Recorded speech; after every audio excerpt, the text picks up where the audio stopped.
pronto ad affrontare nuove sfide ai tempi della pandemia. Noi le raccontiamo con la voce dei protagonisti.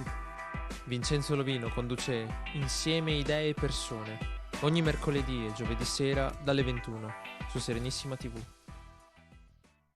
Benvenuti, eccoci qua, un'altra puntata di Insieme Idee e Persone. Siamo in diretta, oggi è 14 aprile 21:01, trasmettiamo qui dagli studi di Rubando di Canale Italia e come sapete siamo collegati anche a Facebook e YouTube.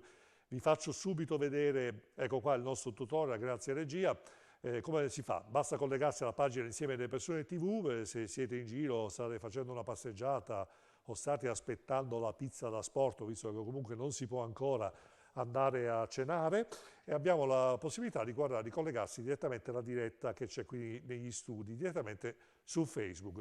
Non ci sono scusanti, ecco qua, basta andare qua su questa finestra grigia, schiacciare, guarda la diretta, magicamente tutto quello che succede qui in diretta negli studi lo vedete anche su Facebook, c'è uno sfasamento di 15-20 secondi. Oggi gli argomenti sono tanti, sono tantissimi, veramente una settimana intensa di situazioni su, giù, qua apriamo, non apriamo, a marzo dicevano tutto aprile chiusi, adesso ma sì, no, forse riapriamo però il 28-27 aprile, cioè sembra veramente una cosa strana, proteste a Roma, cariche dalla polizia, qualche facinoroso che ha buttato qualche petardo, i giornali di sinistra hanno accusato questi disgraziati di commercianti che hanno attaccato la polizia non si tocca, invece non era assolutamente così, c'era gente che piangeva, solo che qualche facinoroso ovviamente è stato strumentalizzato. Insomma, questi ed altri argomenti io li voglio affrontare con voi, ricordandovi che c'è questo numero magico, ecco, perché io do la regia, ecco qua, grazie Giulia, 049 63 11 11 per chi volesse chiamare da casa. Come sapete la domanda non deve essere per forza la domanda perfetta, mi piace anche l'idea che possiate fare una riflessione che può essere uno spunto per noi di approfondimento, quindi non solo domanda, anche dite la vostra. Vi presento gli ospiti. Abbiamo qui in studio in presenza, come si dice, Andrea Zanoni, che è consigliere regionale del Veneto per il Partito Democratico. Buonasera. Buonasera, Grazie, benvenuto. Abbiamo inoltre Vincenzo Forte, che è membro dell'Assemblea Nazionale dei Fratelli d'Italia da Vicenza. Buonasera a tutti. Buonasera. E poi abbiamo Giacomo Cusumano, consigliere comunale di Padova del Movimento 5 Stelle. Buonasera a tutti e a tutte.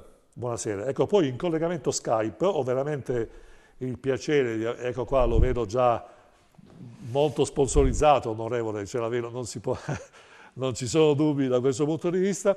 L'onorevole Giovanni Donzelli, che spieghiamo insomma al pubblico del Veneto, è deputato di Fratelli d'Italia, è responsabile nazionale dell'organizzazione del partito. Giusto? Dico bene, onorevole? Sì, grazie mille, ben trovati. Bene, grazie della disponibilità. Quindi posso dire, onorevole, con una certa enfasi che il successo di consenso del partito è anche merito suo. La butto No, così. vabbè, merito solo di Giorgia, è merito di Giorgia e di tutta la classe dirigente.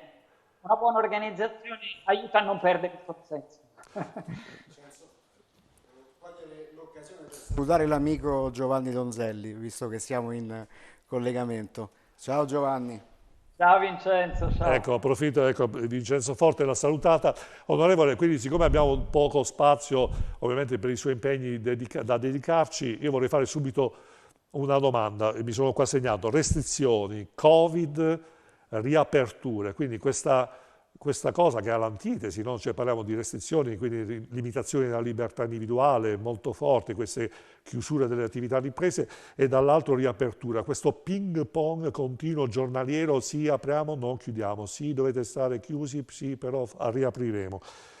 Ecco, mi spiega, ecco, proprio mi passi il termine, con parole sue, che senso ha questa polarizzazione di queste situazioni? I cittadini sono stressatissimi.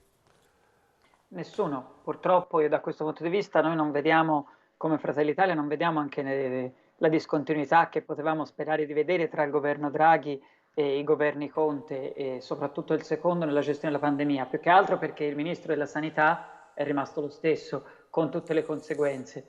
Quello che non è comprensibile per i cittadini è che nei mesi scorsi le task force, i grandi esperti, gli scienziati hanno elaborato dei protocolli e hanno detto alle attività: attenzione, dovete rispettare queste regole per evitare che il virus circoli liberamente nelle vostre attività economiche. E allora cosa hanno fatto? Hanno distanziato i posti di lavoro, se era un ristorante ha diminuito i posti a tavola, se era una palestra ha messo meno strumenti, hanno messo i termoscanner all'ingresso, hanno seguito tutte delle regole perché altrimenti non erano in sicurezza.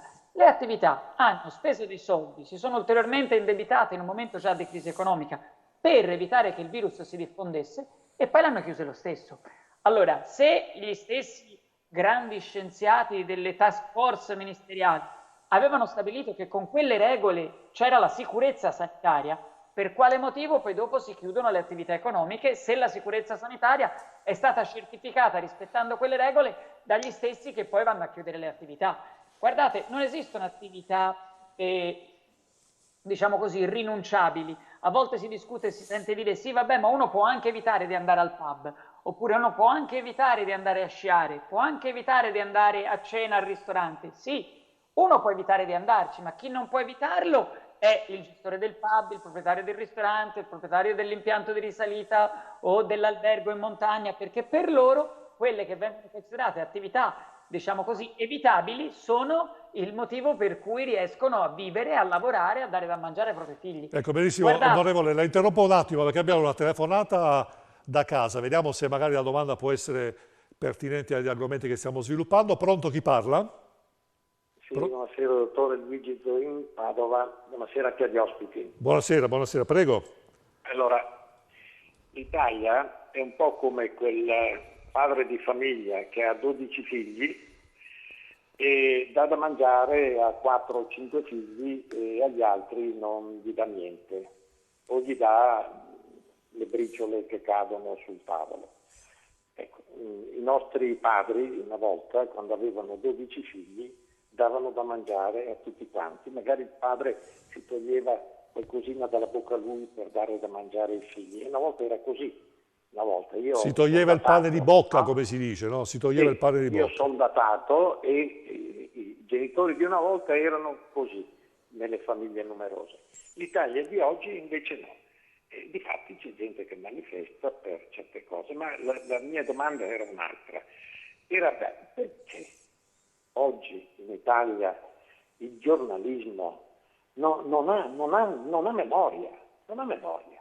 C'è gente che invoca, giornalisti che invocano l'eliminazione del titolo quinto dopo che nel 2001 è stata fatta, e allora sì che è stata una bestemmia, perché non si può dare il bancomat a gente scriteriata e digli arrangiatevi, gestitevi la sanità. No, tu devi fare da supervisore, la Corte dei Conti deve controllare le cose, non può la Corte dei Conti venire dopo 10 anni e dire la sanità è fuori controllo. È fuori controllo perché l'avete lasciata andare fuori controllo. Perché se ci sono regioni che hanno una spesa pro capite, questo nel 2011, di 1.780 euro, e ci sono regioni che arrivano a 9.000 euro di spesa pro capite, ci sarà qualcosa di strano? E perché bisogna segnalarlo dopo 10 anni? Bene, bene. Grazie, gli argomenti sono interessanti, grazie del suo intervento, l'amico da Padova. Ecco, onorevole, il nostro ospite telefonico ha tirato fuori un argomento che è il mio cavallo di battaglia da parecchie settimane, cittadini serie A e cittadini serie B, che si ricollega un po' al ragionamento che stava facendo prima. Quindi sembra, veramente il signore di prima l'ha detto in una maniera veramente, mi è piaciuta moltissimo, siamo in una famiglia, però ci sono dei figli che hanno tutto e degli altri figli invece che sono a pane secco e acqua. Com'è possibile che una democrazia consolidata come la nostra è caduta nella trappola di differenziare in maniera così netta i cittadini? Guardi, mi permetto di rispondere anche a Luigi, che ringrazio, che è intervenuto con la telefonata, perché è molto peggio addirittura, perché qui non è che ci sono persone che si lamentano che lo Stato non gli dà. Il problema è che c'è lo Stato che gli impedisce di lavorare. Guardate, io questa storia dei ristori che si continua a dire non sono sufficienti, è una cosa che gira sui giornali, ma io non sento una di queste attività che vuole ristori. Queste attività chiedono di poter lavorare, invece non chiedono che lo Stato gli dia qualcosa, chiedono di poter campare col proprio lavoro, anzi si arriva al paradosso che lo Stato non solo non gli dà, ma in tutto questo, quando gli impedisce di lavorare, gli chiede pure i soldi delle tasse. E questo è insostenibile. Cioè, se mi chiudi non mi chiedi, perché non può funzionare il sistema che ti chiudo, ti impedisco di lavorare e in più ti chiedo le tasse, ti mando anche le cartelle, cioè, o gli accertamenti fiscali. Perché altrimenti diventa che non è il padre di famiglia che non dà ai figli, è che diventa un padre di famiglia che ai figli li punisce, li picchia e li maltratta. E questo non è accettabile, perché altrimenti si crea una distanza tra il ceto produttivo, tra chi lavora e lo Stato. E questo è pericolosissimo perché poi devasta l'Italia. Ecco, un esponente politico nazionale ha detto non possiamo dar retta all'ideologia. Quindi sembra che dietro queste scelte un po' poi non so, c'è lei all'opposizione come partito, però ricordiamoci che per esempio che Brunetta la prima cosa che ha fatto come ministro, io ho cercato anche di invitarlo in trasmissione, spero che abbia la compiacenza di rispondermi, però effettivamente la prima cosa che ha fatto, aumentiamo lo stipendio ai dipendenti statali. Quindi abbiamo creato una situazione per cui nello stesso momento, nello stesso istante, c'erano persone che verosimilmente stanno per avere un aumento di stipendio che è legittimo per OS e forze dell'ordine, assolutamente, e chi lavora per la sicurezza, e dall'altro invece imprenditori, tanti dipendenti dei imprenditori, pressoché alla fame. Vediamo un'altra telefonata. Pronto, chi parla? Buonasera, sono Luca di Verona. Sì, prego. Senta, visto che c'è l'onorevole in linea, che magari spero che ci faccia da portavoce, io sono una partita IVA, no? Parlo anche a nome di tantissime altre partite IVA. Allora, l'ultimo decreto sostegni che hanno fatto e quello che stanno per fare, probabilmente non hanno controllato bene, non hanno studiato bene, perché secondo me hanno anche qualche difficoltà a leggere questi politici che fanno i ristori. Le partite IVA aperte nel gennaio del 2020 non hanno diritto a nessun tipo di ristoro, perché non possono far vedere i redditi dell'anno precedente. Cioè, il requisito fondamentale per accedere ai ristori è quello di presentare la differenza tra i redditi del 2019 con quelli del 2020, o meglio, far vedere la differenza di incasso in meno tra il 2019 e il 2020. Benissimo, Una benissimo. partita IVA aperta nel 2020, cioè a gennaio del 2020, non può avere i redditi, far vedere i redditi del 2019, pertanto non ha diritto a nessun tipo di Benissimo, ristoro. grazie Luca da Verona. Ecco, precisiamo a Luca da Verona che non è proprio così. Effettivamente per questo tipo di aziende è previsto un rimborso fisso di 2.000 euro. Però ovviamente il senso di Luca da Verona era chiaro, cioè effettivamente se io ho aperto la malaugurata idea di aver aperto la ditta a gennaio, quando la pandemia non era partita, mi trovo ad avere soltanto costi e forse erano quelle le aziende che andavano ristorate per prima. Ovviamente, ecco qui agli ospiti in studio, se volete intervenire, naturalmente il dibattito c'è. Onorevole, se vuole anche commentare questa cosa.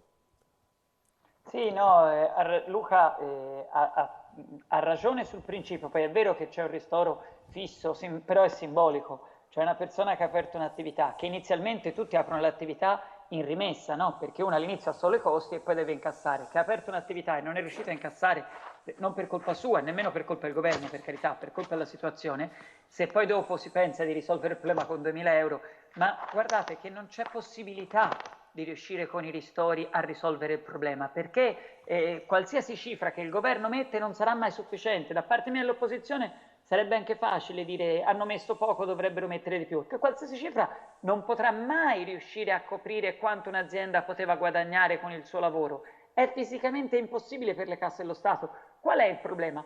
Che per lo Stato è più semplice, non è nemmeno un problema ideologico, temo, è che piuttosto che risolvere il problema facendo un'assistenza domiciliare adeguata alle persone fragili, rivedere la sanità, lavorare sulla sanità diffusa, riuscire magari a creare un trasporto pubblico locale non rischioso, cioè fare una serie di interventi pesanti, costosi e difficili per poter convivere con la pandemia, per lo Stato è più semplice chiudere, perché tanto le conseguenze non le paga lo Stato, le pagano le persone che lavorano. Quindi è una scorciatoia. Invece di affrontare i veri temi che dovrebbe fare lo Stato per permettere di provare a convivere per un periodo che purtroppo stiamo vedendo è lungo con questa pandemia, si preferisce dire non affronto i problemi veri e chiudo, e scaricare la colpa magari sul cittadino che va a correre o che vuole fare una passeggiata trattandolo come un criminale. Però è anche Quando il vero, criminale scusi se interrompo, è anche vero, onorevole, che un po' mi riallaccio a quello che mi ha detto lei, mi dà uno spunto, è facile trovare in questa politica di Roma attuale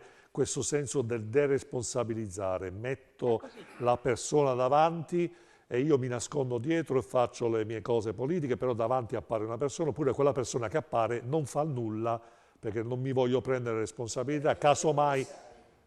Commissari, no, commissari per Ecco, tutto, ci vuole supercommissari che si assumono loro la responsabilità quando la politica fondamentalmente si deresponsabilizza in questo tipo di scenario e poi ne subiamo le conseguenze, perché alla fine sembra che la colpa non sia di nessuno. Anche quando sento parlare esponenti del PD o sento parlare adesso Draghi con tutte le scelte che ha fatto, sembra che non siano stati loro a gestire la pandemia finora. Cioè noi ci troviamo ancora Speranza come ministro, cioè è stato fatto fuori il capo della protezione civile, è stato fatto fuori il supercommissario Arcuri, la terza ruota del carro rimane Speranza, è ancora lì saldamente sulla sua poltrona, nonostante sia l'espressione di un partitino che rappresenta l'1% dell'elettorato, che però oggi sta decidendo i destini di un'intera nazione. Uno che invece di preoccuparsi, magari come diceva bene prima l'onorevole Donzelli, di prevedere magari la seconda ondata autunnale e quindi fare degli investimenti seri e degli interventi seri, si è preoccupato più di scrivere un libro grottesco che non è riuscito nemmeno a vendere. Cioè ci troviamo in questa situazione che è una situazione paradossale, dove c'è stata fondamentalmente una deresponsabilizzazione della politica e abbiamo affidato ai commissari. L'esempio di Draghi è un esempio calzante, perché anche Draghi è arrivato osannato dalla sinistra e anche purtroppo da una parte del centrodestra come se fosse il messia. Ma a 2 mesi di distanza questo cambio di passo, questa discontinuità non l'ha vista nessuno. E questo è un tema che va affrontato e va affrontato semplicemente perché ci troviamo ancora nella situazione praticamente di un anno fa, nonostante le condizioni siano diverse, nonostante l'ossigeno sia finito, e questo sta portando poi a delle tensioni sociali sempre più forti e lo vediamo nelle manifestazioni di questi giorni.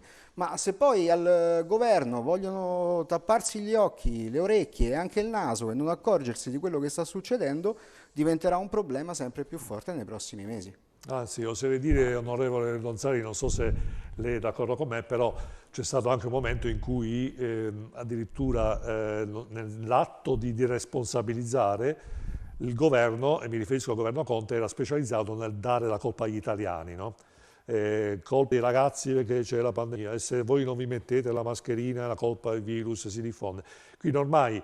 Cioè, parlando dell'estero, diciamo, in Inghilterra c'è l'aumento dei casi e la colpa è di Johnson perché ha aperto tutto, e se avessimo chiesto all'inglese di chi è la colpa, all'estero avrebbero pensato che la colpa era di noi italiani, cattivoni, che volevamo aprire negozi, che vogliamo fare passeggiate, che vogliamo fare... Johnson si è assunto la responsabilità politica delle aperture, ha detto sappiamo benissimo che aumenteranno i contagi, sappiamo benissimo che aumenteranno anche le conseguenze dal punto di vista sanitario e clinico, ma non possiamo fare altrimenti in questa fase. Si è assunto la responsabilità politica degli atti che sta portando a termine. Questa è una cosa che in Italia non vediamo, qui nessuno si assume la responsabilità politica delle scelte. No, sentiamo l'onorevole Donzelli, poi vediamo cosa dice Zanoni. Facile parlare dall'opposizione senza prendersi un minimo di responsabilità di governo, facile criticare i ministri, è facile criticare Draghi, facile criticare Speranza, ma fa quello che vuole. Beh, in fin dei conti c'è anche un Presidente del Consiglio dei Ministri, c'è il Consiglio dei Ministri, insomma.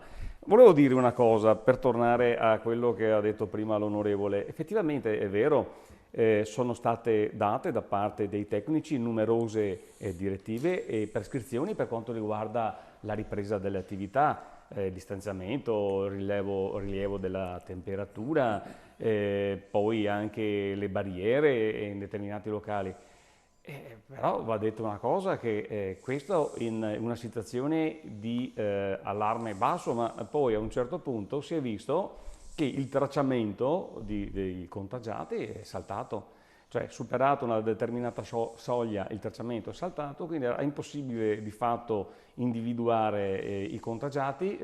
Poi hanno scoperto andando avanti, perché è facile adesso parlare e criticare tutti, no? Però se vi ricordate all'inizio certe dinamiche non erano ben chiare, si è scoperto dopo che c'erano moltissimi asintomatici e quelli là non riesce a individuarli.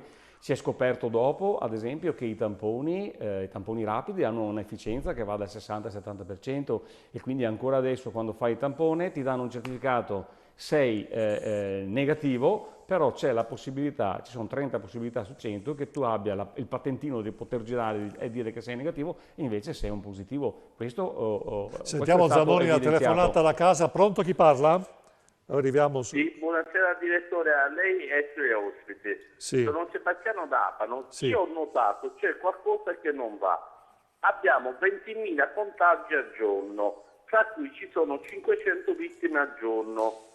Ora, di 20.000 contagiati al giorno sono 600.000 contagiati al mese. In più di quelli 600.000 contagiati ci sono 15.000 vittime al mese. Ora, com'è possibile che hanno tolto il vaccino Johnson che ha fatto solo 7 vittime che bisogna accettare per quale motivo sono venute a mancare? 7 vittime su 7 milioni vaccinate. Ma ci rendiamo conto che siamo un mondo malati? Muoiono 15.000 persone su 600.000 contagiati e togliamo un vaccino che ci può salvare la vita e 7 vittime. Ma che mondo siamo? Siamo un mondo malati. O questi ci vogliono nascondere qualcosa o c'è qualcosa che non va. 7 vittime a confronto di 500 vittime al giorno. Bene, grazie Sebastiano, il nostro affezionato telespettatore. Grazie, ecco, la riflessione, a parte Sebastiano le spiego, Johnson & Johnson non è ancora arrivato in Italia, ha fatto 6 casi di trombosi in America e 1 solo è morto, almeno stando alle notizie che abbiamo, però come ha capito lei stesso Sebastiano c'è qualcosa a livello economico sotto. Il vaccino Johnson & Johnson non costa quanto il Pfizer, quindi chissà quali dinamiche ci sono, purtroppo noi siamo alla base del ragionamento, evidentemente non ci è dato sapere qualcosa, però ecco, mi piace molto la riflessione di Sebastiano che dice è un mondo malato questo qua, sotto certi aspetti è un'iperbole da prendere in considerazione. A proposito di questo, onorevole, ecco, vorrei analizzare con lei tutto, ecco, chiudo gli occhi, un anno fa noi eravamo qui da soli a fare la trasmissione senza avere gli ospiti, parlavamo di Covid, di isolamento, eravamo gli unici in strada a camminare in macchina, noi qualche gatto, qualche cane che attraversava la strada, quindi però facciamo un punto della situazione. È passato un anno, però abbiamo le mascherine e siamo come prima. Bergamo, gran caos, indagini nella magistratura, però di fatto io non vedo grandi cambiamenti nonostante abbiamo preso consapevolezza del virus, nonostante le mascherine, i vaccini a 4 mesi, però come mai poi alla fine siamo sempre ridotti alla stessa maniera, secondo lei? Perché non vengono fatti quegli interventi necessari per, diciamo così, tutelare le persone deboli? Guardate, questo è un virus. Io in questo momento sono positivo al virus, sono 20 giorni ormai che sono chiuso in casa, ma sto bene, ho avuto qualche giorno l'influenza, ma riesco a rispondere bene, non ho avuto grossi problemi. Ci sono persone anziane che invece prendono il virus o con altre patologie e muoiono, rischiano la vita. Anche persone giovani sono in difficoltà, ma sono percentualmente molte meno. Qual è il problema? Che gli ospedali, le nostre strutture sanitarie non reggono alle pressioni di quando arrivano le ondate di tante persone in seria difficoltà sanitaria. Allora, sarebbe molto più semplice spendere dei soldi, riorganizzare la sanità per assistere, tutelare, difendere, aiutare la vita delle persone fragili e permettere di vivere più serenamente alle altre persone. Però tutto questo è difficile, ha un costo, ha un impegno per la politica, è molto più semplice rincorrere col drone, come abbiamo visto, le persone che corrono da sole sulla spiaggia, piuttosto che riorganizzare il trasporto pubblico locale. E è questo il vero problema, che la politica si deresponsabilizza. Guardate, anche l'inchiesta di Bergamo non è una cosa secondaria, perché se è vero che Ranieri Guerra del CTS, che è stato comunque il dirigente generale del Ministero della Salute per anni, arrivato lì, ha fatto pressioni per modificare i report che dicevano che in Italia c'era stata una gestione, il report dell'OMS, una gestione improvvisata e caotica, e modificando quei report si è rinunciato a salvare delle vite umane a Bergamo per salvare il governo, è una cosa gravissima, in cui se fosse vero tutti coloro che sapevano di questo, compreso il ministro della sanità, non è che si devono dimettere, devono finire in galera, perché all'ergastolo le persone, se qualcuno per un motivo politico ha nascosto degli alert che potevano salvare le vite degli italiani.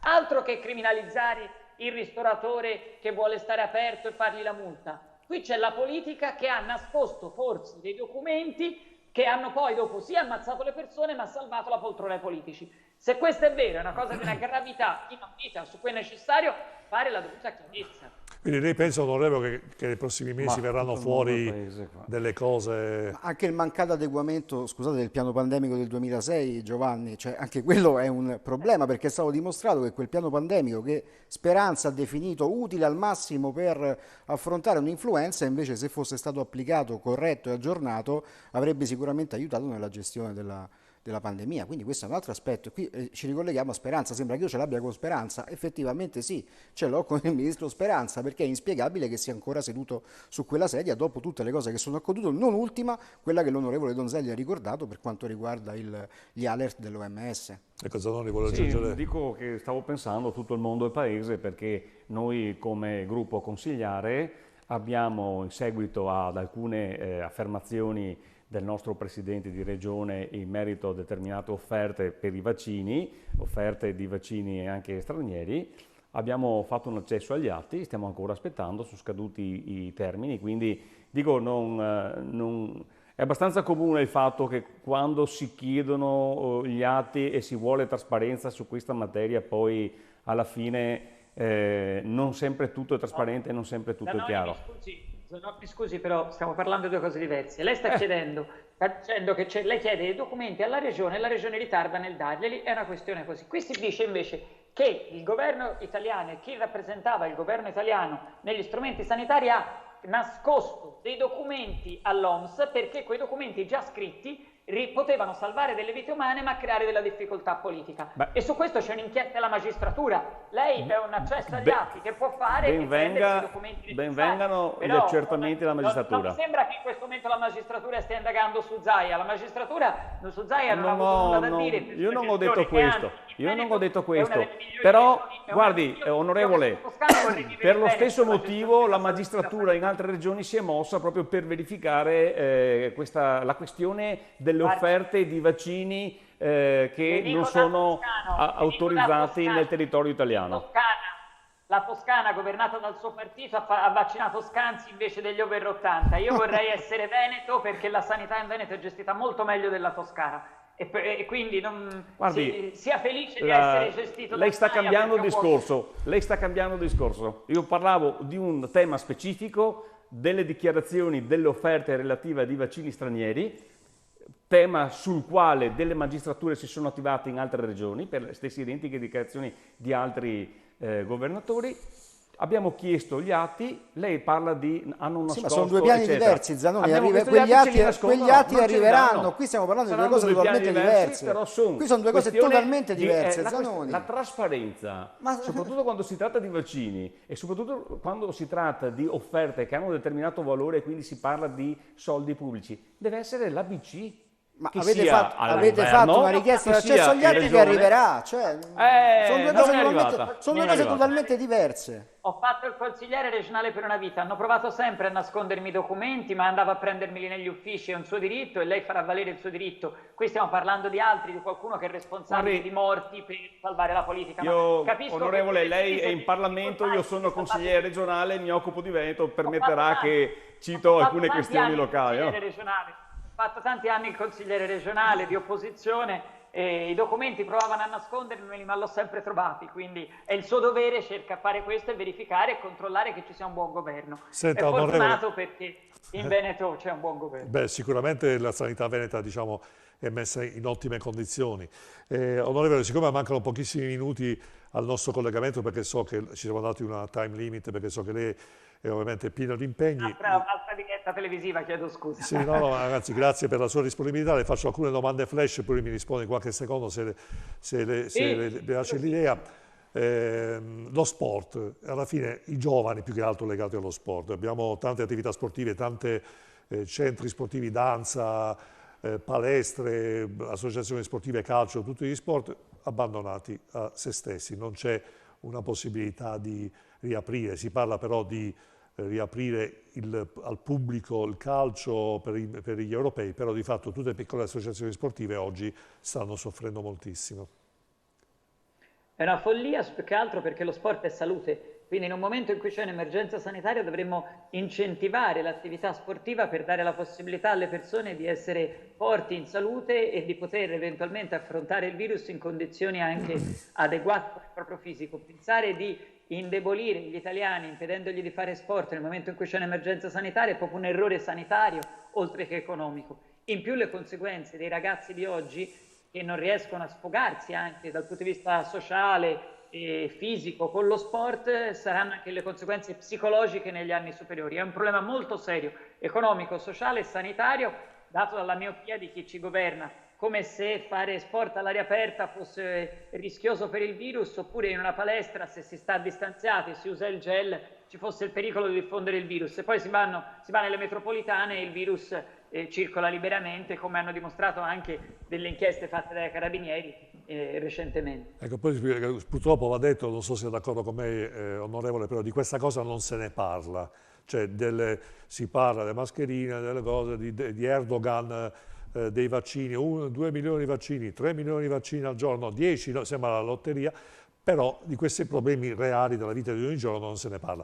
Senta, spieghiamo, onorevole, in qualche secondo la querelle del Copasir, perché la gente a casa non sa cos'è, cioè, quindi magari diamo l'opportunità a casa di spiegare che cos'è questa cosa del Copasir e come mai voi reclamate diciamo, di poter gestire questo apparato dello Stato.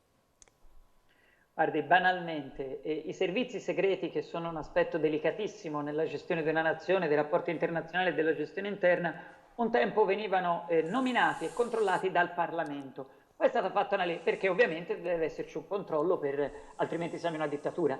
A un certo punto è stata fatta una legge per cui si è stabilito che per non ingolfare il Parlamento, soprattutto per garantire la riservatezza di informazioni così nevralgiche, si è fatto questo comitato ristretto di 10 persone, 10 parlamentari fra Camera e Senato, che hanno il dovere di controllare i servizi e tra l'altro anche di nominare insieme al capo del governo i vertici dei servizi. Ovviamente si è stabilito che per gli equilibri democratici, e visto che non è più il Parlamento a occuparsene, fosse presieduto da un componente dell'opposizione. Di volta in volta cambiano i governi e di conseguenza quando cambia il governo cambia il presidente dell'organismo che controlla i servizi segreti per evitare che il controllore sia il controllato, evidentemente. In questo caso c'è stato il cambio di governo e attualmente non c'è stato il cambio del presidente del Copasir. In altri momenti sarebbe stato, diciamo così, non urgente. Noi abbiamo visto però che ci sono state delle vicende internazionali, dalla vicenda dell'arresto perché c'era delle persone corrotte italiane che vendevano ai russi delle informazioni strategiche, e ci sono state anche delle questioni di attentati importanti. Quindi diciamo che in questo momento, anche per la pandemia, il Copasir ha un ruolo importantissimo ed è bloccato perché non c'è stata questa sostituzione. A noi non interessa che sia per forza di Fratelli d'Italia, deve andare all'opposizione. Poi siamo l'unico partito d'opposizione noi, quindi noi rivendichiamo un principio democratico. Sì, per anni sì. ci hanno accusato di non essere democratici, adesso la democrazia a destra la conosciamo bene e la difendiamo. Ecco, tutto No, qua. benissimo, no, era giusto spiegare. Ecco, l'ultima domanda, poi il tempo a nostra disposizione sta scadendo. Qualcuno dice che continuando così la Meloni e il suo partito potrebbe arrivare anche a un 21, 24, 25% di consenso. È un obiettivo che vi siete prefissi? L'obiettivo che abbiamo è che Fratelli d'Italia sia una delle forze importanti di un centrodestra che sia maggioritario in Italia e possa governare stabilmente e serenamente per almeno 10 anni, quindi 2 mandati dalle prossime elezioni politiche in poi. Ovviamente noi lavoriamo per far crescere il più possibile Fratelli d'Italia, ma ci interessa far crescere Fratelli d'Italia a discapito del non voto, delle persone che non erano interessate alla politica, eventualmente non ce l'abbia Zanoni, ma a discapito del PD o Cusumano, non si offenda, dei 5 Stelle. Non certamente, ovviamente ci interessa crescere a discapito degli amici e alleati di Forza Italia e la Lega. Più è forte Fratelli d'Italia, più è forte il centrodestra. Benissimo, onorevole, io la ringrazio della sua disponibilità, purtroppo il nostro tempo è scaduto, è stato veramente piacevole, passi il termine, affrontare questi argomenti di respiro nazionale e ovviamente c'è Vincenzo Forte. Ne approfitto per salutare l'amico Giovanni. Ci ricordiamo quando eravamo all'1,5%, si vede che di strada ne abbiamo fatti. No? Se oggi si discute addirittura... Io mi ricordo, saluto Vincenzo, ma mi ricordo quando scherzavo e dicevo dobbiamo togliere la virgola, quando eravamo all'1,6, ce l'abbiamo fatta, per non togliere la virgola andremo avanti. È vero, è vero. Grazie, ciao Giovanni, buona serata. Bene, grazie. Le buone ragioni di Fratelli Italia in Veneto nella trasmissione. Grazie agli ascoltatori, grazie a voi. Grazie della disponibilità, onorevole, veramente grazie. Bene, allora non ci resta che lanciare la sigla, perché qualcuno si era preoccupato come mai non c'è la sigla, e poi abbinata un piccolo spazio pubblicitario e poi torniamo qui in diretta. Non c'è un po' la macchinazione, non c'è una politica spazio.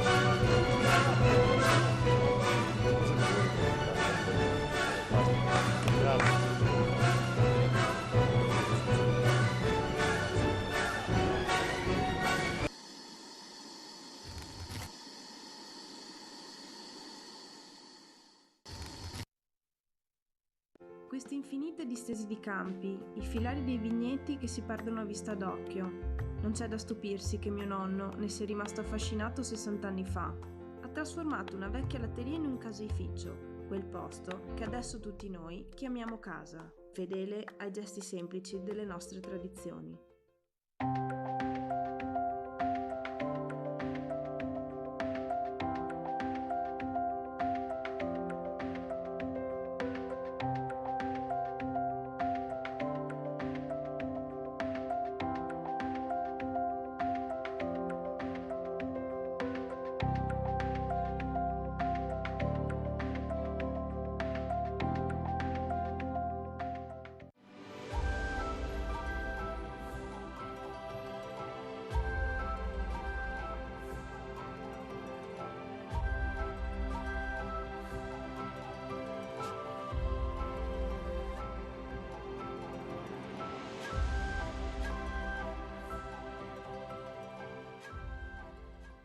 Rolex, Omega, IWC, Cartier, Audemars Piguet, Radime, da oltre 10 anni, esperienza e passione è al servizio di chi vuole acquistare un orologio di prestigio con la massima garanzia e serietà.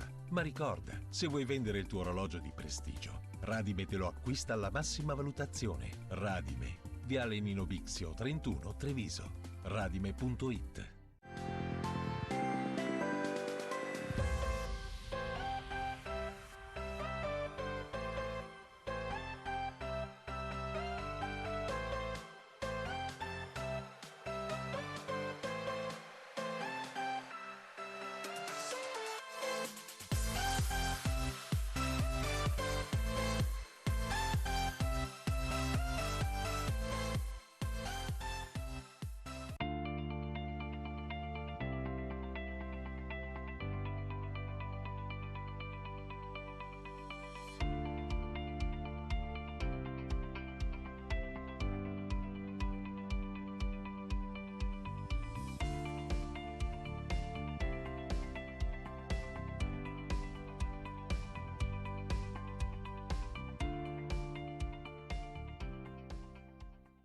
Queste infinite distese di campi, i filari dei vigneti che si perdono a vista d'occhio.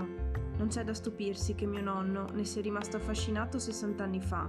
Ha trasformato una vecchia latteria in un caseificio, quel posto che adesso tutti noi chiamiamo casa, fedele ai gesti semplici delle nostre tradizioni.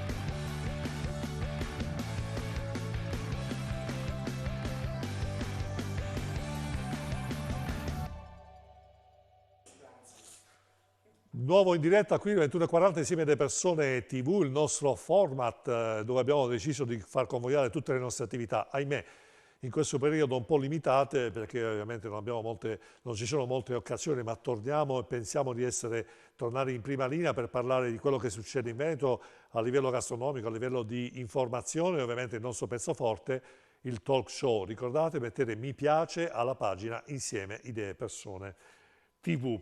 Bene, torniamo in diretta qui e saluto gli altri ospiti perché come noi siamo una fonte continua qui di proposizione, ecco qua cerco di levarmi, mi metto in mezzo e saluto molto volentieri l'avvocato Simona Siotto che è assessore comunale a Vicenza alla cultura e ambiente. Buonasera assessore. Buonasera a voi, è un piacere. Buonasera e poi abbiamo per la prima volta il sindaco di Rovigo, Edoardo Gaffeo. Buonasera, grazie dell'invito. Buonasera, grazie a lei della disponibilità. Allora, noi abbiamo continuato qui sul fuori onda, però effettivamente chi ha ragione? Cioè, qua alla fin fine è passato un anno, mi ricordo che il 18 maggio, ma mi ricordo più o meno, via liberi tutti, e ancora qui già a marzo avevamo deciso che tutto aprile si rimaneva chiusi. Voglio sentire Giacomo Cusumano che l'ho visto molto riflessivo questa prima mezz'ora, adesso avrà una serie di argomenti. Certo, certo. Beh, ho ascoltato con molta attenzione sicuramente la figura del parlamentare di Fratelli d'Italia che aveva tempo limitato, quindi giustamente insomma sì, abbiamo concentrato un po'. Ma insomma ho visto tante critiche, poca costruzione, zero proposte da parte di Fratelli d'Italia, c'è sicuramente un puntare forte il dito, ma non capisco quali siano le proposte, perché se poi noi ragioniamo di riaperture, e qui le riaperture ricordo che le vogliamo tutti, dall'estrema destra all'estrema sinistra, non c'è nessuno in Italia che non vuole le riaperture, tutti le vogliamo. C'è un problema, certo che risolto. No, non è che abbiamo risolto, è che voi Fratelli d'Italia vi limitate alla critica, ma poi non avete nessuna proposta, perché di fatto che le proposte voi un al attimo, governo, devo ancora quali sono le parlare, vostre di proposte? devo ancora capito, parlare se attacchi frontalmente in questo modo è francamente risibile che voi che siete al governo di proposte ne avete Ma fatte quindi che ben proposta poche, fate? e di soluzioni ne avete fatte Che proposte fate voi? Guarda che una, dimmene una, ma ne basta una, non tante, una. No, di più, perché forse non hai ascoltato bene quello che ha detto l'onorevole Donzelli prima. Nel momento in cui, e che ho detto anche io poi successivamente, nel momento in cui si sapeva sarebbe arrivata la seconda ondata, quali sono stati gli interventi strutturali forti sui trasporti? Oggi, cosa sulla fareste scuola? voi oggi? Cosa fareste voi per oggi? le riaperture in sicurezza, quello che già avremmo E aumentano i dovuto fare, contagi, e quello cosa che fate avremmo se aumentano i dovuto fare. contagi? Bisognava aumentare i posti nelle terapie intensive, bisognava intervenire allora, sulla sanità. Scopriamo cosa che non è Fratelli stata d'Italia, fatta, cosa che non è stata fatta. che Fratelli d'Italia quindi è per il trasporto pubblico, per la sanità pubblica, siete per l'ampliamento e il finanziamento alle scuole. Ma allora vi dico, passate a sinistra se siete per questi temi di sinistra. Senza conoscere nemmeno le matrici ideologiche del nostro partito, perché Fratelli d'Italia non dovrebbe essere per la sanità pubblica e per il trasporto Non mi pare pubblico. che le destre Ma stiamo in Italia scherzando, le abbiano destre. premiato così tanto la Il problema del sanità. Movimento 5 Stelle è proprio questo, che siccome voi non avete una collocazione, ma nemmeno una formazione né politica e nemmeno ideologica, pretendete di semplificare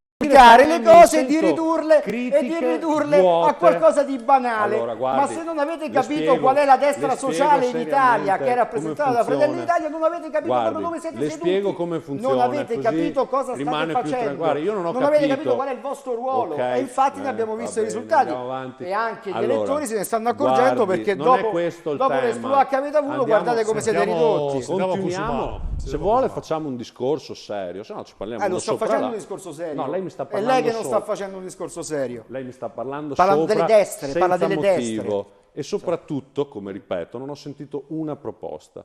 Allora, torno al punto principale. Se non sente le proposte, evidentemente deve calibrare.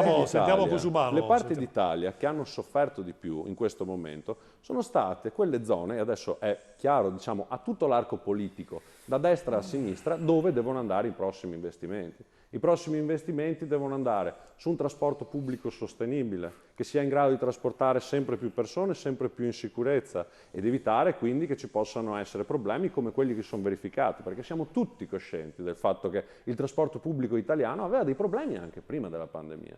Bisogna investire di più nella sanità pubblica, bisogna investire di più nei posti delle terapie intensive, e questo prima non è stato fatto, e adesso è una di quelle parti dello Stato che soffre. Vediamo nella scuola, Azzolina che è stata tanto criticata, comunque le scuole le teneva aperte, poi purtroppo c'è stata questa zona rossa. Ma io non credo che Fratelli d'Italia, che critica tanto, se si trovasse i contagi che aumentano non farebbe la zona rossa. La farebbe anche Fratelli d'Italia. È che, cari italiani, l'avete capito, insomma, almeno voi che ci seguite, se uno è all'opposizione si può permettere di dire quello che vuole. La cosa francamente di risibile è fatto, che sono tutti al governo, non hanno trovato mezza soluzione, esatto. ma la colpa è di Fratelli d'Italia che col suo manipolo di parlamentari è all'opposizione a garantire il funzionamento democratico anche delle istituzioni. Non ho detto questo. È francamente risibile questa storia. Sono al assolutamente governo dal 2018, ancora. prima con la Lega, Andiamo poi con il avanti. PD, E poi col di nuovo partito con la di Bibbiano Lega. no, e poi di nuovo con la Lega. Ma fate ma pace perché? voi Ma innanzitutto perché con le lei vostre continua scelte ad e urlare poi potete parlare senza di Fratelli senso e senza d'Italia. motivo? Ma no, senza Ci siamo senso. formati Ma come un'altra senza senso? volta Che vi dà col fastidio governo. sentire queste cose. Allora, non mi dà fastidio, è Mi che dà le trovo fastidio. vuote e un Perché disco rotto. siete diventati veramente il No, disco rotto, guardi. siete voi. Ma quale Pur di disco rotto rimanere siamo con noi? la Un attimo, rivoluzione ricordiamo, campagna scusi Cusumano, ricordiamo Ma una la sola casa, cosa però. ricordiamo la casa 049 63 11 per chi volesse 11 11 per chi volesse chiamare, se volete fare un intervento, ecco qua, fatalità, telefonata, vediamo Cusumano, poi riprendiamo il discorso sicuramente. Finire, non do la ancora ma no, e poi piacere fammi una verità, forte, facciamo sentire Cusumano, porca miseria, mamma mia, è un po' di rispetto però, per cortesia, impari rispetto, stia zitto, chiuda la bocca e mi faccia finire di parlare, abbia la decenza, o questo è il vostro metodo fascista di Fratelli d'Italia di chiudere la bocca urlando sopra, questo è il vostro metodo, non siete pronti al confronto, per piacere mi faccia parlare, rischia di sembrare antidemocratico. Forte, sentiamo la Cusumano. colpa a Fratelli d'Italia, assolutamente, ancora, io non do la colpa a Fratelli d'Italia per il virus, assolutamente. La colpa è del virus e forse voi, davanti agli italiani, dovreste riuscire a mirare il tiro verso quello che è il vero problema. Perché quando si parlava prima di Boris Johnson, non ricordavate che lui, quasi da negazionista, si è preso il Covid e dopo che ha preso il Covid ha cambiato opinione e tutta la sua linea politica è cambiata e si è passati a una vaccinazione di massa. Questo è quello che si sta provando a fare in Europa. L'organizzata in tempi record. Sentiamo la telefonata alla casa, pronto chi parla? Pronto? Pronto, buonasera, sono Graziano di Adria, mi sentite? Sì, prego, dica Graziano. Allora vorrei rivolgermi prima di tutto un salutone a tutti. Vorrei rivolgermi soprattutto al collega, al signore di 5 Stelle. Sono il governo, va bene, vi dico una cosa, io chiamo da Adria, in zona Adria ci sono 4-5 scuole chiuse, e le dico dove? Caemo, una scuola nuova, Caemo, Baricetta che hanno chiuso l'anno scorso e Valiera. Allora mi rivolgo al collega qua di 5 Stelle, ma siete voi il governo? Come è possibile mandare la gente, i ragazzini, in 20-25 persone, 20 persone, quando ci sono nel giro di 2 chilometri da Adria a Valiera e Caemo le scuole chiuse? Mettete un professore, un insegnante nel posto che ci sono 15-20 bambini, ce ne sono 3. Ma che cosa vuoi? Non conosco la situazione. Bene, grazie Graziano. Nessuno, né da destra né da sinistra, è quella di aprire, mandare i ragazzi a scuola in sicurezza. Purtroppo questo maledetto virus che tutti odiamo ha ridotto l'Italia, l'Europa e il mondo in grande difficoltà e bisogna smetterla di puntare il dito verso uno o l'altro, perché le riaperture tutti le vogliono e ci stiamo organizzando in tutti i modi per farle in sicurezza. Ecco, abbiamo un'altra telefonata, se non sbaglio, giusto regia, pronto? Sì, pronto? Sì, chi parla? Pronto? Sì, pronto, chi parla? Giuliano da Cittadella. Sì, prego.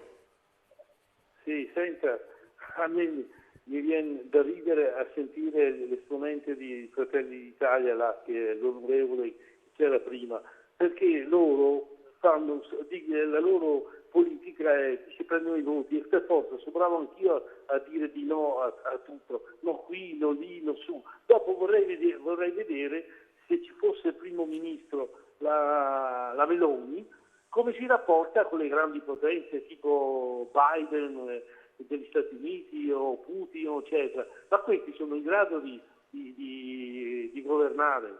Bene, grazie. Quando la Meloni... Grazie. Se purtroppo dobbiamo andare avanti. Ecco, allora Forte, la domanda era, poi magari sentiamo... sentiamo Zannoni prima. Sì, allora, non sono in grado di governare. Questo signore dice, ma sono in grado di governare. Ho ascoltato attentamente l'intervento dell'onorevole, l'intervento di Forte, e la ricetta di Fratelli d'Italia è, indipendentemente dalla pandemia, dal virus, eccetera, apriamo gli sport, apriamo gli esercizi pubblici, avanti con i trasporti. Mi è venuto in mente un modello, e questo modello che è già stato attuato bene o male da qualche parte. Il Brasile e Bolsonaro, lì hanno fatto questa cosa qui. Hanno i cimiteri pieni di gente, gli ospedali strapieni, stanno morendo come mosche. È facile. Ha detto bene l'amico del Movimento 5 Stelle, Johnson, inizialmente, ce lo ricordiamo tutti, era negazionista, immunità di gregge, avanti tutti, non adottiamo nessuna misura di contenimento e sarà quel che sarà. Ha preso il virus, ha rischiato la pelle e poi ha capito che in realtà, ascoltando anche la scienza, doveva prendere determinati provvedimenti che nessuno vuole prendere per mettere in difficoltà il ristoratore, il parrucchiere, il barbiere, chi ha la palestra, ma ci mancherebbe altro. È la pandemia, bisogna lottare contro questo maledetto virus. Bolsonaro è un modello, da quello che mi pare di capire a questo punto, Fratelli d'Italia proporrebbe questo. Il fatto è che è facile dall'opposizione dire no, è sbagliato questo, è sbagliato st'altro, ce l'hanno con questo, ce l'hanno con l'altro, riducono tutti alla canna del gas, questo è un governo che non fa gli interessi degli italiani, la Meloni ogni giorno che ci dice criticavamo Conte, adesso con Draghi doveva cambiare tutto, Draghi fa la stessa cosa. Facile dall'opposizione, facilissimo dall'opposizione. Andate a vedere, informatevi su quello che sta accadendo in Brasile con il governo Bolsonaro. Sono cose da mettersi le mani sui capelli. E cosa ha fatto Bolsonaro? Liberi tutti. Qua poi leggo un commento, bisogna tornare a vivere, basta i 5 Stelle invece sono per reddito di cittadinanza e mantenimento di vari go, basta, anche gli imprenditori non vogliono elemosine economiche ma vogliono riaprire, cioè ecco un commento sulla pagina Facebook. Vuole dire qualcosa? Sì, no, ma mi dispiace. Poi sentiamo Siotto perché... Sì, scusate, poi mi chiudo brevemente, mi dispiace constatare che il consigliere Zannoni ha bisogno sempre di paragoni per trovare delle soluzioni e per argomentare, paragoni che non stanno né in cielo né in terra. Io mi chiedo una cosa, ma per caso l'Italia è uno dei paesi che grazie alle misure restrittive ha avuto meno morti? No, assolutamente. Nonostante le misure restrittive l'Italia è uno dei paesi che ha contato il maggior numero di vittime. Quindi bisogna rendersi conto che forse la gestione di questa pandemia, anche con le chiusure e con...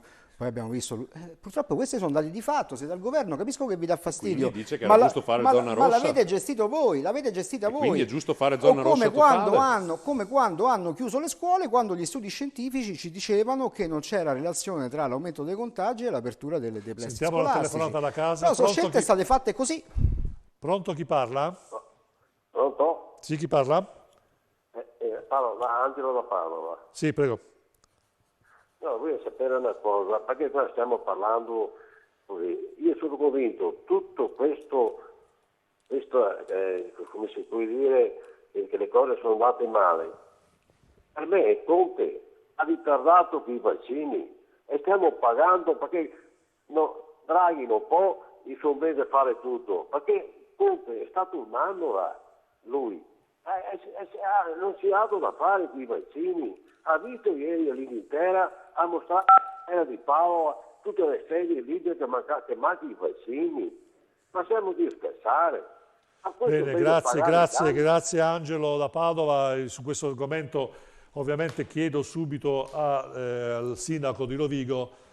Ecco, ovviamente i sindaci, lei siamo riusciti a fare il collegamento, ecco, ringrazio con tutti i sindaci capoluoghi di provincia, quindi ci mancava Rovigo.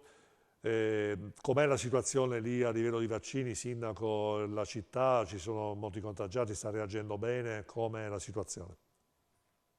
Allora, il territorio da cui sto parlando io in questo momento, sia il comune di Rovigo che la provincia di Rovigo, hanno avuto fin dall'inizio delle percentuali di contagio leggermente inferiori rispetto a quello del resto del Veneto e del nord Italia.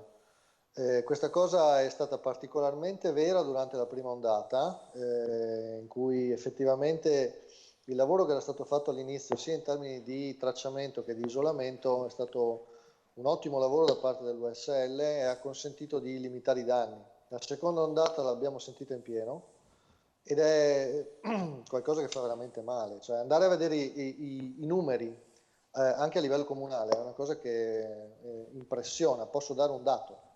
Nel mio comune il numero di decessi al mese per il mese di dicembre degli anni tra il 2017 e il 2019 è stato di circa 60 unità. Nel 2020, nel mese di dicembre, abbiamo contato purtroppo 93 morti, più del 50%. Quindi si tratta di una pandemia che è effettivamente gravissima e che comporta la necessità di misure assolutamente straordinarie. La vaccinazione sta andando tutto sommato in linea con quello che sta succedendo in altre realtà del Veneto, posso dirlo perché ovviamente siamo in contatto tra colleghi sindaci dei comuni capoluogo. Noi nel nostro territorio abbiamo di fatto esaurito la vaccinazione degli over 80. C'è un tema di un collo di bottiglia che è quello dell'approvvigionamento dei vaccini, che però ovviamente non dipende dal livello né comunale né regionale. Dal punto di vista della macchina, la logistica ormai è stata messa a punto. Noi siamo anche in grado di accelerare. I centri vaccinali stanno lavorando a pieno regime, il mondo del volontariato, che io vorrei ricordare ha dato una mano straordinaria durante l'intera gestione della pandemia, a partire dalla loro disponibilità alla distribuzione dei buoni pasto. Sono assolutamente d'accordo, ha fatto bene il sindaco a citare, perché poi alla fine le persone che lavorano, la base non si ricorda mai, quindi ricordiamoci ovviamente i medici, gli infermieri e tutte le persone. Esatto, lei ha ragione, abbiamo il mondo della protezione civile, il mondo del volontariato, la Croce Rossa, tutte le altre associazioni che si occupano del trasporto delle nostre persone. Questo ci dà la possibilità di fare le vaccinazioni a domicilio per gli over 80 che hanno l'impossibilità di muoversi. Nei centri vaccinali c'è il lavoro continuo da parte di una schiera di volontari senza i quali sarebbe impossibile far funzionare la macchina con le forze che lo Stato da solo ha a disposizione. Benissimo, ecco, sentiamo, mi scusi Sindaco, vediamo una telefonata da casa, pronto, chi parla? Buonasera, sono Luciano da Padova. Sì, prego. Niente, io volevo chiedere una cosa. Io ho 73 anni, sono pensionato. Sì. Ho una pensione minima. Chiedo come mai che tutti gli italiani devono sacrificarsi, perché devono sacrificarsi una buona parte, a parte quelli che hanno la busta paga, e perché il governo non deve sacrificare una parte anche loro della sua busta paga. Loro devono tirare la paga completa. Va bene, grazie. Cusumano, vuole rispondere lei? Giustissimo, anzi dirò di più, leggevo una proposta poco tempo fa. Ecco, vuole ripetere perché magari a casa forse non si è sentito bene cosa ha detto. Cioè, da quello che ho capito dice, ma perché si chiedono sacrifici agli italiani, a tutti, e quando si parla della politica invece questi ricevono lo stipendio pieno, e adesso abbiamo visto purtroppo l'ultimo scandalo del vitalizio che ritorna a Formigoni e non solo, a cui ovviamente noi del 5 Stelle ci opponiamo e faremo di tutto per far sì che non succeda questa cosa, insomma, in modo che ci sia anche un po' di dignità in più per questo paese davanti agli italiani e davanti al resto del mondo, insomma.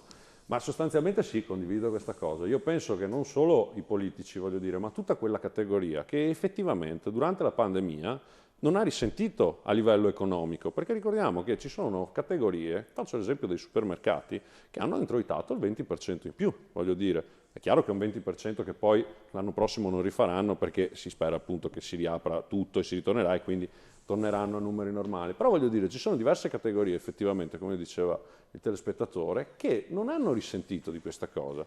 E io troverei giusto, voglio dire, su base, e l'ho letta su Facebook, non so neanche chi l'ha lanciata, non mi interessa il pulpito, mi interessa la proposta e basta. Cioè il fatto che chi effettivamente ha la possibilità di poter donare qualcosa lo faccia in un fondo statale pubblico e non privato, voglio dire, o donazioni singole a determinate categorie, ma che lo Stato si facesse da tramite per quelle persone che vogliono donare qualcosa, in modo che questo possa essere poi utilizzato per quelle categorie che sono in difficoltà, perché È vero che i ristoratori vogliono aprire, però se i contagi aumentano, le morti aumentano, siamo in difficoltà. E io ho visto che il governo Conte, le manifestazioni erano minori, anche perché arrivavano, non voglio dire che erano sufficienti, perché sappiamo che il mancato fatturato è di oltre 450 miliardi per quanto riguarda solo il 2020, quindi è irrecuperabile da parte dello Stato dare agli imprenditori questa cifra.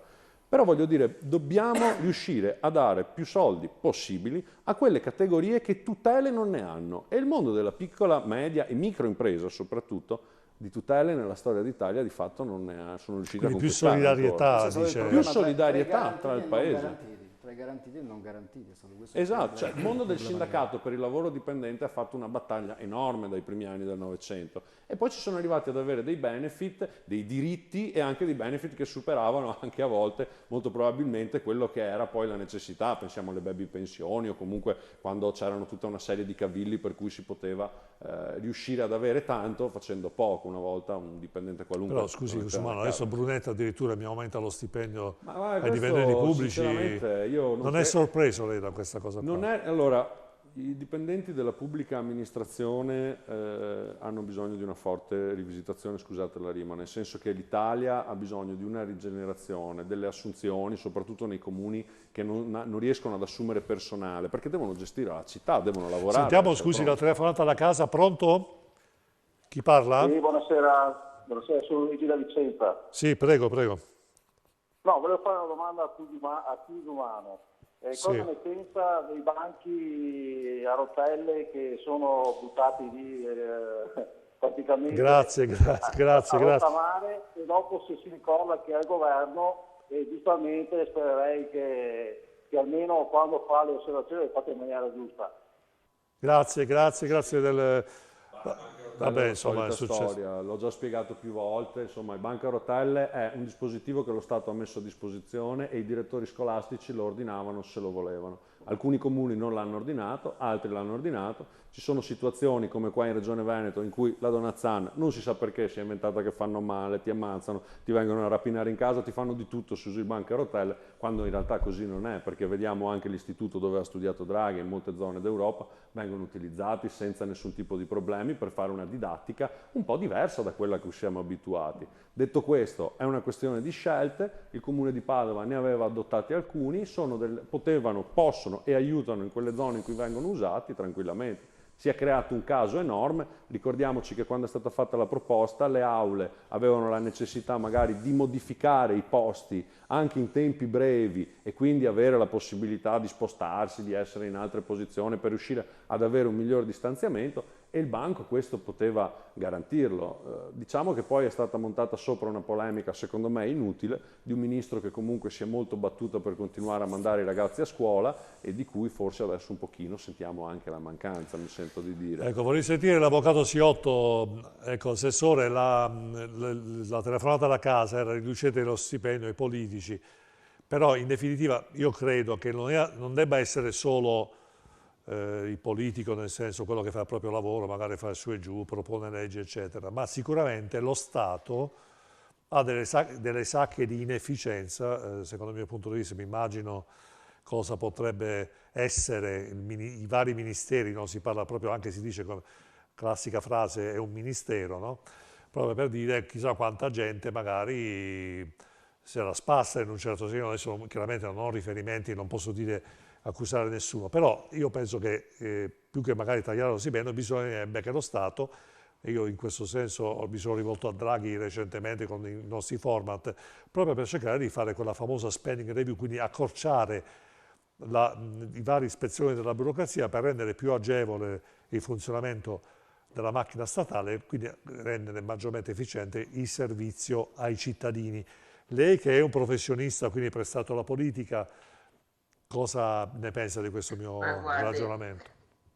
Per me l'ingresso in politica, per me che sono una libera professionista da sempre, insomma, avere un ruolo amministrativo è stata veramente la scoperta della complessità di questa macchina che sembra fatta apposta per non arrivare mai a un risultato, e soprattutto un risultato efficiente, rapido, che dia delle risposte e che magari consenta anche quel minimo di democrazia e di confronto con i propri colleghi negli assessorati piuttosto che con i cittadini, che poi è il vero ruolo. Non la sentiamo più, Assessore. Ha schiacciato qualcosa, non è successo qualcosa, vabbè, chiediamo la regia. Ecco, però forte questa cosa, appena magari cerchiamo di ripristinare il collegamento, questa cosa della macchina statale inefficiente. L'avvocato Ciotto ha detto una cosa bellissima, cioè certe strutture nate non per dare delle soluzioni, ma per sopravvivere a se stesse in definitiva.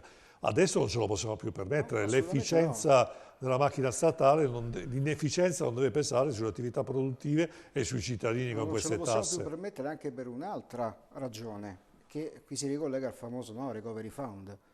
Cioè nel momento in cui noi andremo dall'anno prossimo ormai a gestire le risorse provenienti da quel piano straordinario europeo, che ha dei tempi limite entro i quali poi dare risposte delle progettualità che vengono attivate, con una macchina burocratica come la nostra, con un'efficienza burocratica come la nostra, diventa un problema anche andare a gestire quel tipo di operazioni economiche e quel tipo di contributi. E su questo bisogna aprire una riflessione che deve andare al di là poi degli schieramenti politici, ovviamente, perché qui abbiamo proprio un problema di gestione amministrativa dello Stato che parte dai comuni, dove anche magari un bravo assessore come l'avvocato Siotto, che mi onoro di conoscere personalmente, si trova magari in difficoltà nel gestire la quotidiana e la normale ordinaria amministrazione, proprio perché ci sono delle pastoie burocratiche a volte eccessive che impediscono poi di andare a dare risposta alle esigenze concrete dei cittadini. E questo è dal livello più amministrativo di prossimità fino poi ad arrivare alla gestione addirittura dei ministeri e quindi delle gestioni delle problematiche più complesse che riguardano i cittadini. E su questo credo che si debba aprire una riflessione che deve andare oltre appunto gli schieramenti politici, ma perché è proprio dell'assetto istituzionale del nostro Paese. E se non saremo in grado di fare uno scatto da questo punto di vista, non saremo nemmeno in grado di mettere a frutto quelle risorse che non sono gratuite, che vengono dall'Europa e con le quali magari quindi possiamo dare una spinta. È preoccupato. Sappiamo benissimo quali sono le condizionalità alle quali sono sottoposte a quel tipo di risorse e perché abbiamo avuto quella quantità di risorse messe a disposizione, proprio perché il nostro Paese è uno dei paesi dell'area euro che non è messo proprio bene, e quindi dovremmo riuscire a sfruttare al massimo quel plafond di risorse per modernizzare la struttura del nostro Paese, dalle infrastrutture, ma prima ancora dall'assetto proprio istituzionale. Bene, avvocato, ecco, adesso siamo ancora collegati. Scusate, Perfetto. non so cosa è successo. Ma ci mancherebbe, succede, non c'è problema. Qui non so se hai avuto occasione di sentirci, Sì, ma sì, sentivo Vincenzo che saluto tra l'altro, per cui... Comunque sì, il tema, guardi, non è quello della riduzione del compenso dei politici, che poi tra l'altro forse i cittadini neanche sanno, insomma nei comuni, soprattutto nei piccoli comuni, stiamo parlando veramente di cifre anche molto contenute, di persone che lavorano tantissimo, forse ad alti livelli, gli stipendi sono altri, ma il vero tema è proprio quello dell'efficienza dell'organizzazione della macchina. Io nei miei assessorati mi avvalgo di alcune persone bravissime, di altre che invece vivono di posizioni che hanno acquisito, che hanno imparato a barcamenarsi tra ruoli e cambi politici, e alla fine sono molto più politici di tutti noi messi assieme, perché sanno benissimo proprio sopravvivere a quelli che sono i cambi della politica e anche a quelle che sono un'infinità di regole amministrative che sembrano fatte apposta per non far funzionare. E poi il vero, davvero grande tema è quello delle assunzioni nelle amministrazioni. Noi in Comune di Vicenza abbiamo veramente bisogno di professionalità, ma in realtà per una serie di regole, tra cui alcune anche cambiate proprio durante la pandemia in termini di assunzioni e quindi proprio di blocchi di possibilità di avere insomma nuove persone negli assessorati, e non riusciamo a mandare avanti quello che effettivamente andrebbe fatto. E nello stesso tempo, io dico sempre, l'Italia è un paese straordinario che ha questo meraviglioso articolo 3 della Costituzione che si basa sull'uguaglianza di tutti noi, ma in realtà non siamo affatto uguali, non lo siamo noi donne sulla maternità, per cui io con 3 figli ho lavorato fino all'ultimo giorno e con gli ultimi 2 sono tornata in studio, uno aveva 6 giorni e l'altra 7. Non lo siamo assolutamente dal punto di vista in questo momento dei rimborsi, non lo siamo anche sul diritto di ricominciare a lavorare. Io ai colleghi che prima parlavano e in qualche modo insomma si battibecavano, rispondo in una maniera molto semplice. Io non riesco a capire perché in tutto questo anno la fila all'Ikea la potevo fare, ma la fila per entrare in un museo non potevo farla. Se qualcuno me lo spiega in maniera proprio molto semplice, da cittadina, e me lo dice con evidenze scientifiche, io magari me ne faccio anche una ragione, ma non mi si risponda con la demagogia o con l'incapacità di dare risposte concrete, perché io credo che semplicemente gli italiani e soprattutto le categorie in ginocchio abbiano bisogno soltanto di risposte, di date e di indicazioni serie. Tutto qui noi stiamo chiedendo, lo sto chiedendo anche io come assessore. Non riesco a capire perché come assessore alla cultura ho di fatto tutti i musei chiusi. Ho fatto anche un appello al ministro Franceschini, che ovviamente è caduto nel nulla, ma era una provocazione, però perché i miei tecnici nei cantieri per le bonifiche ambientali possono andare. Io tra l'altro ho avuto l'assessorato ambiente assolutamente in quarantena per giorni e giorni perché si sono ammalati tutti i miei funzionari con dei drammi anche umani complessi, con un dovere di riconoscenza mia nei loro confronti, ma non ho capito perché alcuni in qualche modo hanno dovuto continuare a fare il loro dovere fino all'ultimo e altri invece si sono trovati con in qualche modo le attività in gestione invece inaccessibili. Sono queste le cose che stridono in questo anno di gestione della pandemia. Ecco, quindi secondo lei, Assessore, che tipo di soluzioni, poi sentiamo anche Gaffeo, che tipo di soluzioni si possono pensare? Perché comunque non possiamo andare avanti in queste condizioni a tassare il cittadino per prendere tanti soldi, perché poi per mantenere una struttura che, come diceva lei, può correre il rischio di essere fine a se stessa.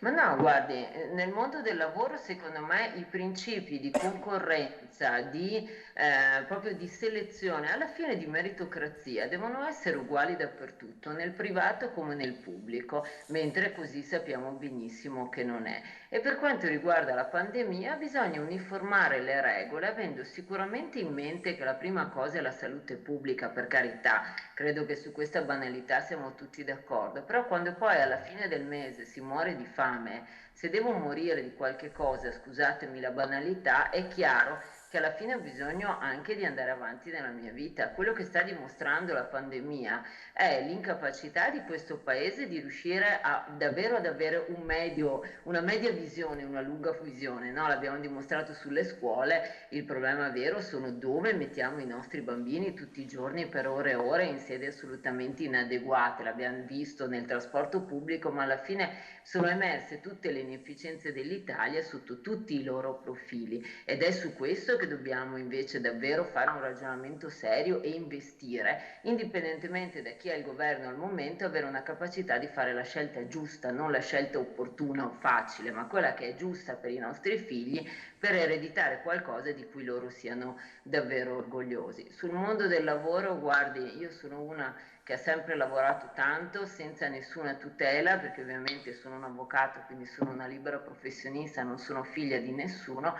Ecco, questa capacità che ha il mondo della libera professione o comunque le piccole partite IVA, che poi sono la grande stramaggioranza di questo paese che paga le tasse e le manda avanti, dovremmo riuscire a far propria questi principi e adeguare le tutele in modo che le tutele dei dipendenti siano in qualche modo uniformate anche a chi invece come noi, se si ammala, non ha nessuna protezione se non la propria capacità di continuare a lavorare lo stesso, e che i dipendenti che non svolgono davvero il loro lavoro e che si attaccano dei diritti acquisiti invece vengano invitati a cercarsi un altro lavoro, ma in maniera seria. Deve essere un mercato mobile sul serio, non che poi alla fine sfocia in tutele giudiziarie. Benissimo. Non si rende flebile veloce il mercato in tribunale. Messaggio chiarissimo.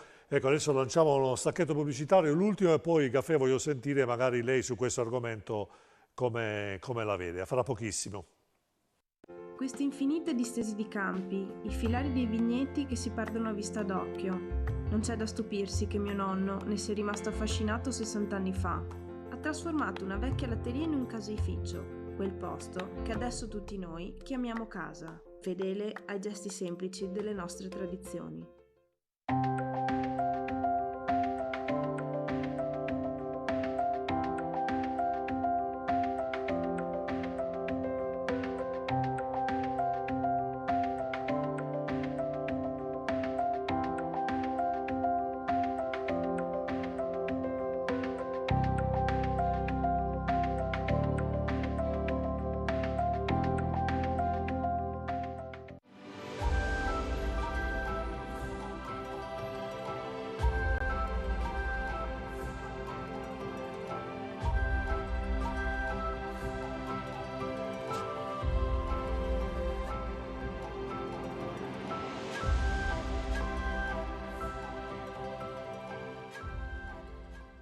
Rolex, Omega, IWC, Cartier, Audemars Piguet, Radime, da oltre 10 anni, esperienza e passione è al servizio di chi vuole acquistare un orologio di prestigio con la massima garanzia e serietà. Ma ricorda, se vuoi vendere il tuo orologio di prestigio, Radime te lo acquista alla massima valutazione. Radime, Viale Nino Bixio 31, Treviso.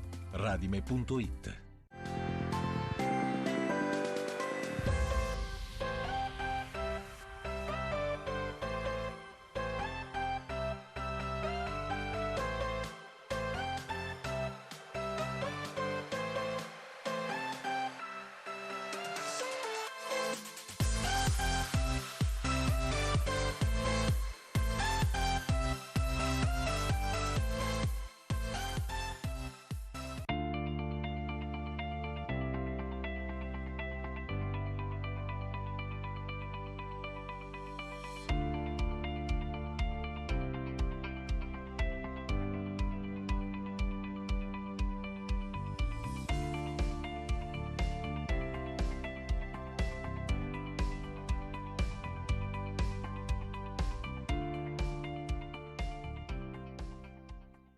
Queste infinite distese di campi, i filari dei vigneti che si perdono a vista d'occhio.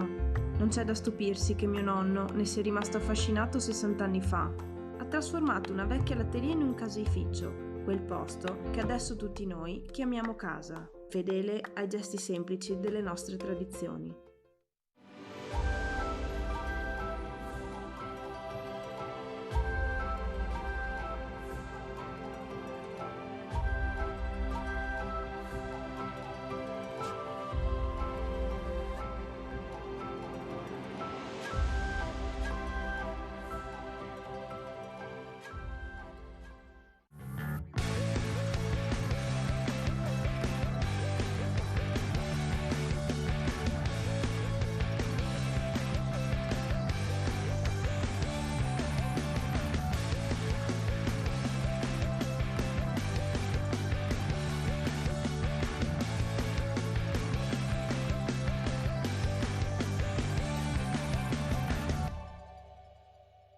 Ecco, torniamo in diretta, 22:18, pardon, insieme alle persone TV. Ricordatevi, noi siamo questo, un contenitore social, dove, e anche su YouTube, ovviamente Facebook, dove inseriamo tutte le nostre attività. Ricordiamo il Sestante, la nostra testata giornalistica online, il nostro TG del pomeriggio, l'opinione, in cui mi concedo quei 5-6 minuti di riflessione sugli argomenti del giorno, ovviamente il nostro pezzo forte, il talk show, quindi mettete mi piace alla pagina insieme alle persone TV.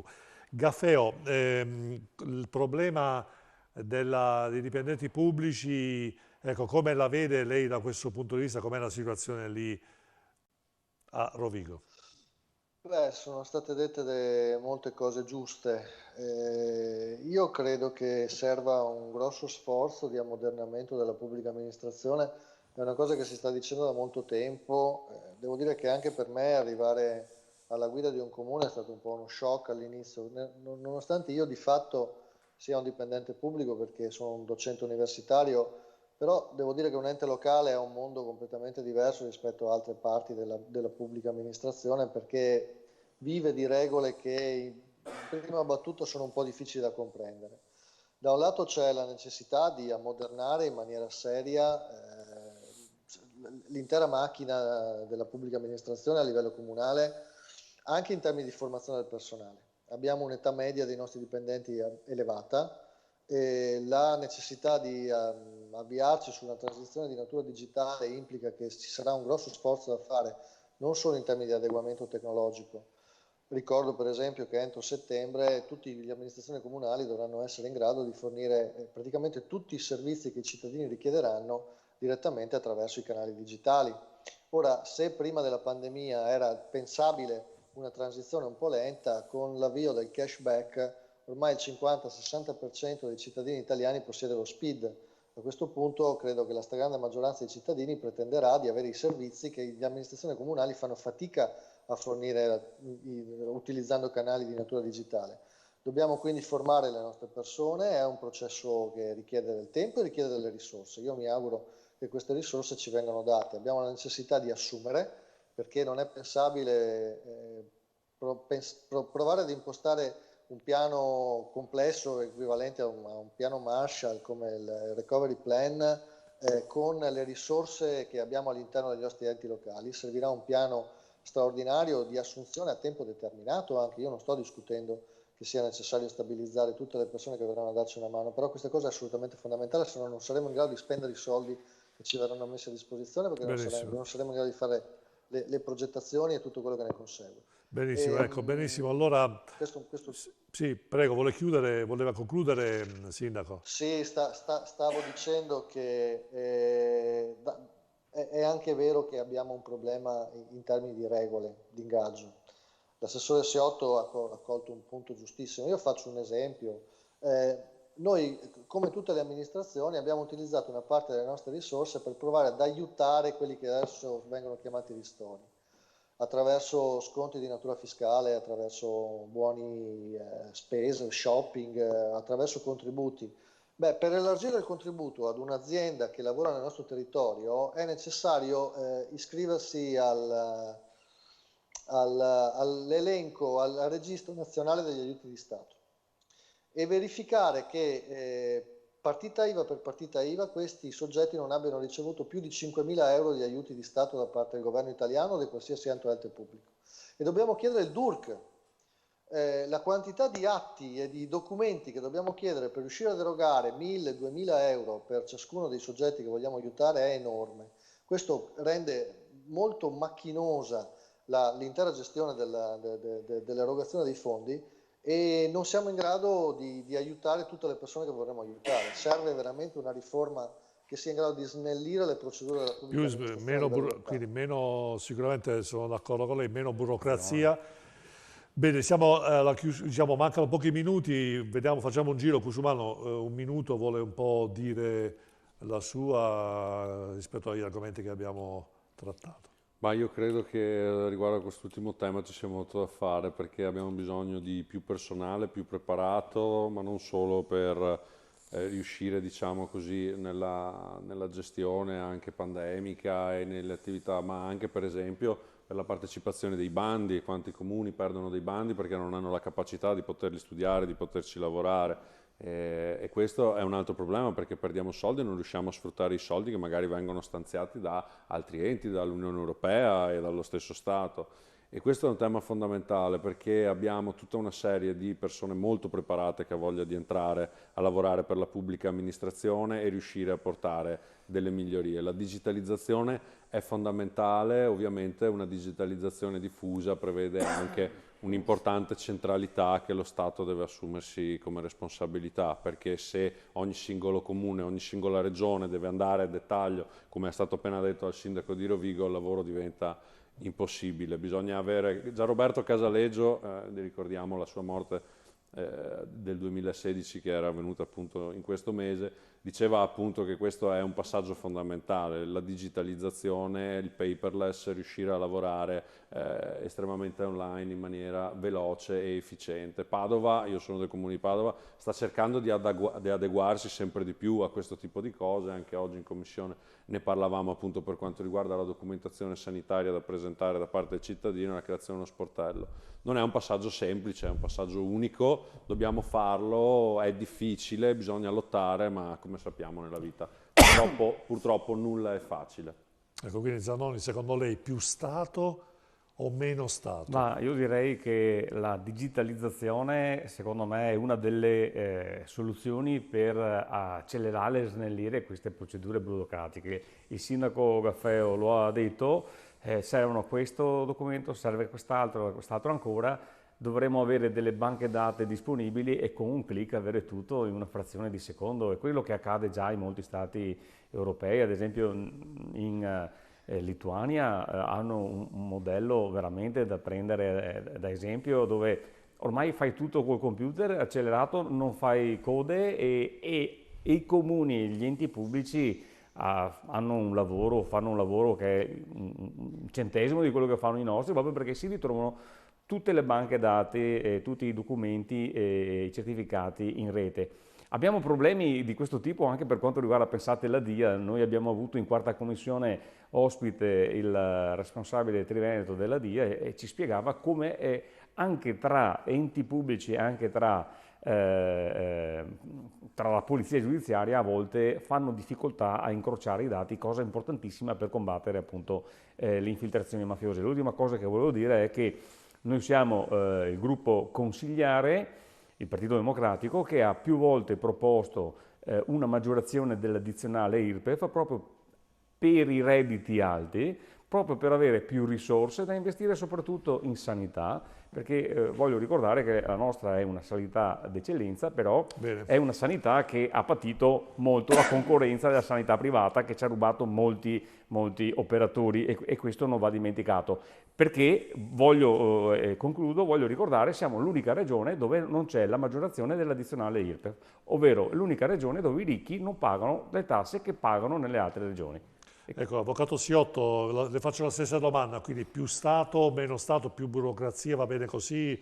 Qui addirittura la Lituania, che sarebbe un ex paese dell'Est, dove si sa, insomma, per antonomasia la burocrazia è quella che è, ci supera a livello di... Assolutamente meno democrazia, ma soprattutto molta più serietà ci vuole a tutti i livelli, perché uno dei problemi sulla mancanza di collegamento delle banche dati è che noi non ragioniamo quando facciamo gli acquisti dei programmi e quindi poi ce li troviamo obsoleti anche per una ragione legata proprio alla normativa sugli appalti. Prima il sindaco ha fatto un esempio che insomma è lampante sulla fatica che si fa nelle amministrazioni comunali, ma vale anche ad esempio per una sponsorizzazione, cioè se qualcuno vuole sponsorizzare qualcosa bisogna fare la manifestazione di interesse sulla sponsorizzazione.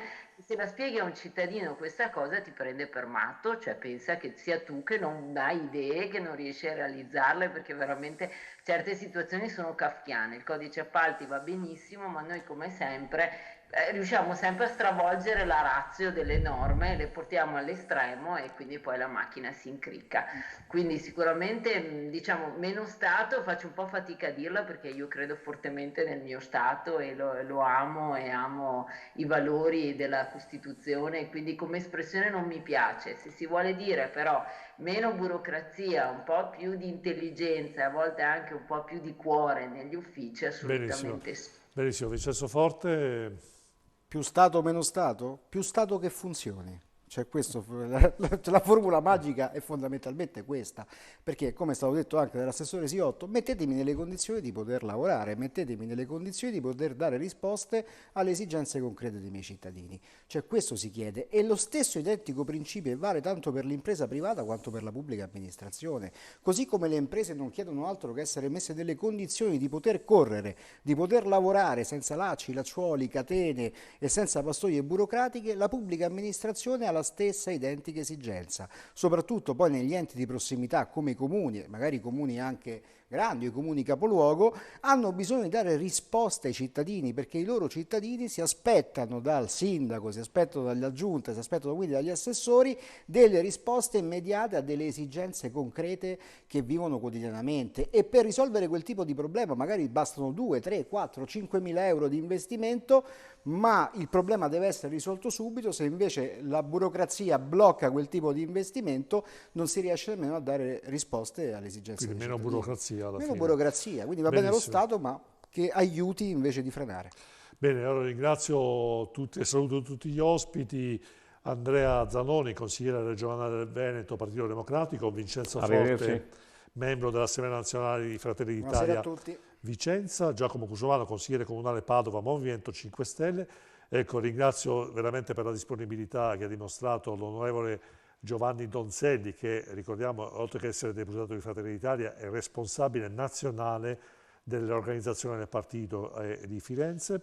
L'assessore Simona Siotto, del Comune di Vicenza, assessore alla cultura e ambiente, il professore Edoardo Caffeo, sindaco di Rovigo, a cui faccio l'invito, sindaco, a sgomitare un po' di più, a far sì che Rovigo vada sempre più a livello anche di immagine, io ovviamente occupandomi di comunicazione, che si faccia sentire di più, ecco, a livello regionale. Mi passa questo auspicio.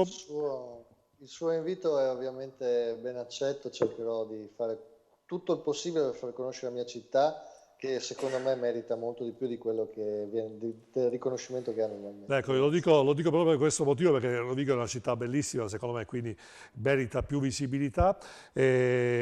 Assolutamente, ecco, ringrazio tutti i telespettatori che hanno chiamato da casa, Luigi, Luca, Sebastiano, Graziano, Angelo, Luciano, Luigi, spero di aver ricordato tutti, grazie. Vi aspetto al prossimo appuntamento. Ricordatevi che Vincenzo Lovino, insieme alle persone, noi ci siamo. Alla prossima. Grazie. C'è un po' la macchinazione, c'è una politica.